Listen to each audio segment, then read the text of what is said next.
আসসালামু আলাইকুম। জাতীয় বিশ্ববিদ্যালয় ২০২২ সালের ডিগ্রি পাসের ডিগ্রি পাস ও সার্টিফিকেট কোর্সের দ্বিতীয় বর্ষের এবং তৃতীয় বর্ষের যে পরীক্ষার রুটিন দিয়েছিল সেটা সংশোধিত করেছে। সেই বিষয় নিয়ে আলোচনা করব।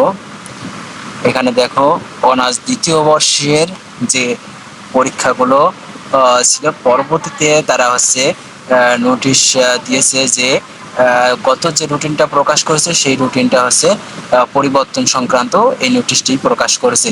এখানে দেখো, 20 তারিখ থেকে ডিগ্রি দ্বিতীয় বর্ষের পরীক্ষা শুরু হবে এবং এখানে লাস্ট নভেম্বর মাসের 20 তারিখে শেষ হবে এবং এর পরবর্তীতে যদি কোনো নোটিশ প্রকাশিত করে সাথে সাথে জানিয়ে দেওয়া হবে।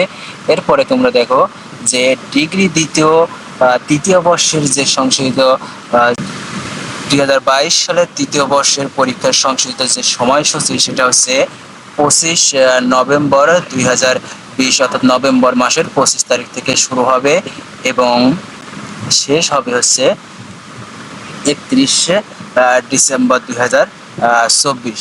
এর পরবর্তীতে যদি কোনো সংশোধিত নোটিশ বা রুটিন পরিবর্তন সংক্রান্ত কোনো নোটিশ আসে সাথে সাথে জানিয়ে দেওয়া হবে। সবাই চ্যানেলটি সাবস্ক্রাইব করে পাশে থেকে সবাই ভালো থেকো। আল্লাহ হাফেজ।